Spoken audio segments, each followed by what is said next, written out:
रामपुर छोटा था, पर उसकी धड़कनें तेज थीं। इस कस्बे में एक नाम ऐसा था जिसे लोग इज्जत से कम, डर से ज्यादा लेते थे। लाला भैरव दास, जिसे सब आपस में बस बदमाश सेठ कहते थे। अरे जरा सीधी रखो ये बोरियां। दुकान बिखरी लगेगी तो लोग समझेंगे मालिक ढीला है। और सुन, हिसाब की तख्ती साफ दिखनी चाहिए।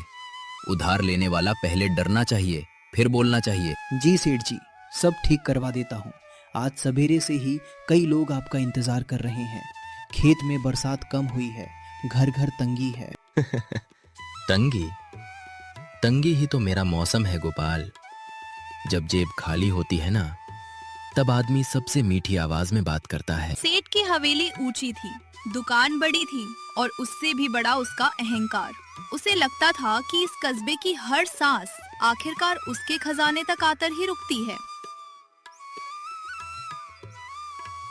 सेठ जी, इस बार गेहूं आधा ही निकला। घर में बच्चे हैं। 2 बोरी अनाज और थोड़ा तेल उधार मिल जाता तो अगले महीने चुका देता। रामू, मैं कोई पत्थर दिल आदमी हूं क्या? तुम्हारे बाप को भी मैंने ही संभाला था। 2 बोरी नहीं, 2.5 बोरी ले जाओ, तेल भी ले जाओ। सेठ जी, आपका बड़ा उपकार होगा। भगवान आपको और दौलत दे। भगवान बाद में देगा, पहले तुम दोगे। गोपाल, लिख 2.5 बोरी अनाज, 5 सेर तेल और ब्याज वही पुराना। महीने से ऊपर गया तो दुगना। दुगना? सेठ जी, पिछली बार बारिश ठीक थी, इस बार खतरा ज्यादा है तो हिसाब भी ज्यादा होगा। लेना है तो लो, वरना पीछे और लोग खड़े हैं। लेना तो पड़ेगा सेठ जी। यही भैरवदास की चाल थी। उसके शब्दों में सहारा होता था, लेकिन कागज पर उतरते ही वही सहारा फंदा बन जाता था। सेठ जी, दवा के लिए 5 रुपए चाहिए। छोटू रात भर तपता रहा, मैं हफ्ते भर में काम करके लौटा दूंगी। अरे गंगा, बच्चे की बीमारी में कौन मना करता है? 5 नहीं 7 ले जाओ, माँ का दिल घबराए नहीं। आपका एहसान याद रखूंगी सेठ जी। लिख लेना, 7 रुपए नगद और उसकी झोंपड़ी के पीछे वाली आधी जमीन गिरवी, बस एहतियात के लिए। जमीन? सेठ जी, वो तो मेरे आदमी की आखिरी निशानी है। तो फिर दवा भी आखिरी समझ लो। मैं दया करता हूँ, बेवकूफी नहीं। सोच लो। लिख दीजिए। जी। लोग कहते थे कि सेठ मदद करता है, मगर सच ये था कि वो मदद नहीं, मजबूरी खरीदता था। उसके लिए हर आंसू का एक दाम था और हर दाम पर ब्याज। देखा गोपाल, आदमी भूख से नहीं, उम्मीद से झुकता है। और उम्मीद जिसकी मुट्ठी में हो, असली मालिक वही होता है। सेठ जी, पर इतना कड़ा हिसाब, कभी कभी लगता है लोग टूट जाएंगे। टूटेंगे नहीं, झुकेंगे। फर्क समझो। टूटा हुआ आदमी भागता है, झुका हुआ आदमी फिर लौटकर मेरे दरवाजे पर आता है। पर डर से मिली इज्जत, इज्जत तो नहीं होती सेठ जी। तुम हिसाब लिखो, ज्ञान मत बांटो।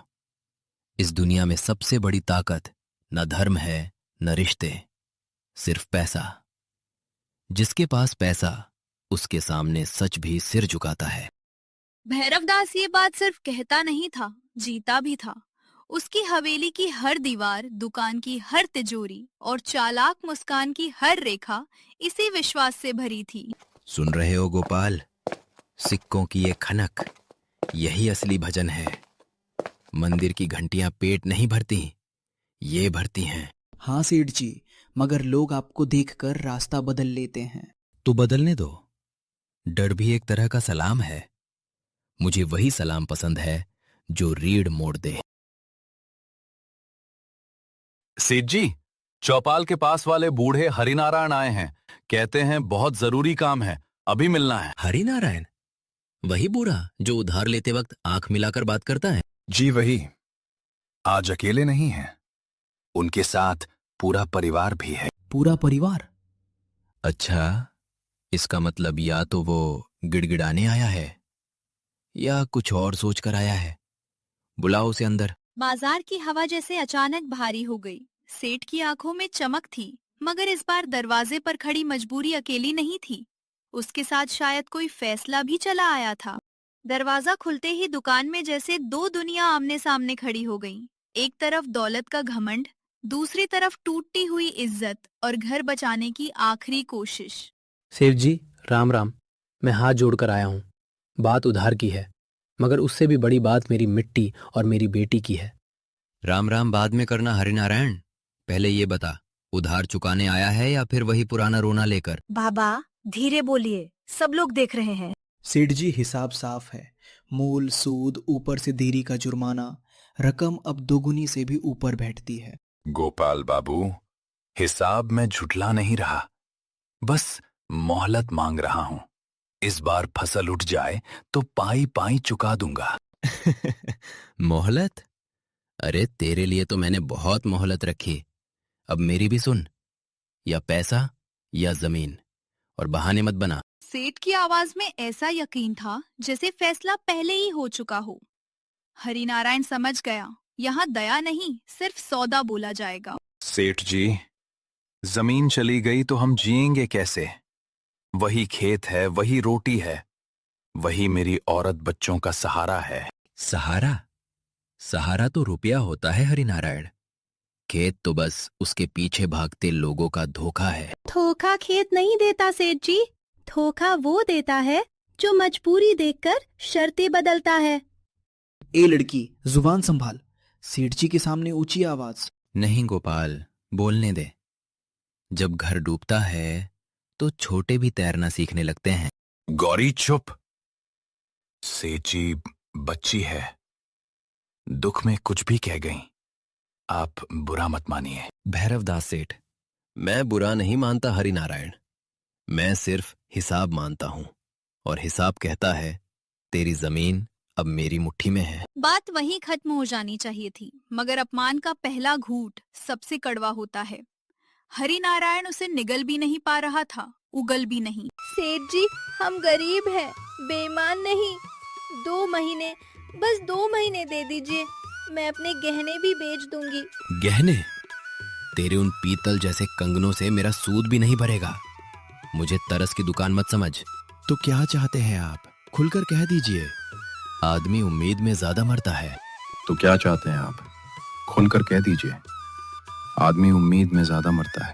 मैं क्या चाहता हूँ? सीधी बात, कल सूरज चढ़ने से पहले कागज पर अंगूठा लगा दे।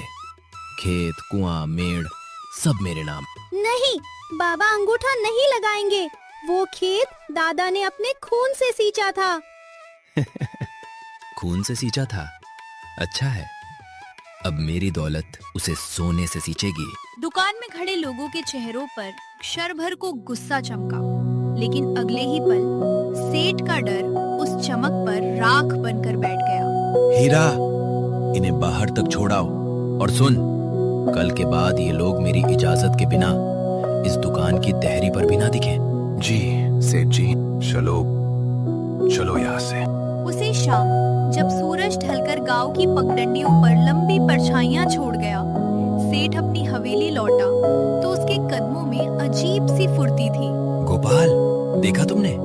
आदमी पहले कर्ज में हारता है, फिर आवाज में। अब हरिनारायण की जमीन भी गई समझो। सेठ जी, आपकी नजर जहां पड़ जाए वहां से लाभ ही उठता है। खेत अच्छा है, कुएं के पास वाली पट्टी तो सोना उगलेगी। और यही तो बात है, गांव वाले खेती को रोटी समझते हैं, मैं उसे ताकत समझता हूँ। एक खेत गया तो बाकी खुद झुकेंगे। पर सेठ जी, बूढ़ा जिद्दी है। आज उसकी आंखों में डर था, मगर कहीं अंदर आग भी थी। आग? भूखे आदमी की आग चूल्हे तक ही जलती है गोपाल, हवेली की दीवारें नहीं फूंक सकती।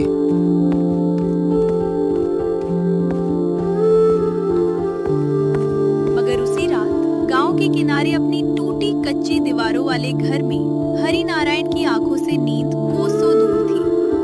बाहर अंधेरा था, भीतर चिंता उससे भी गहरी। जमीन दूं तो पेट मर जाएगा, न दूं तो सेठ इज्जत नोच लेगा। हे भगवान, रास्ता कहाँ है? रात भर माथा पीटने से भोर नहीं रुकती। कुछ सोचिए, कोई अपना, कोई रिश्तेदार, कोई सहारा। गरीब का रिश्ता भी उसकी हैसियत देखकर आता है।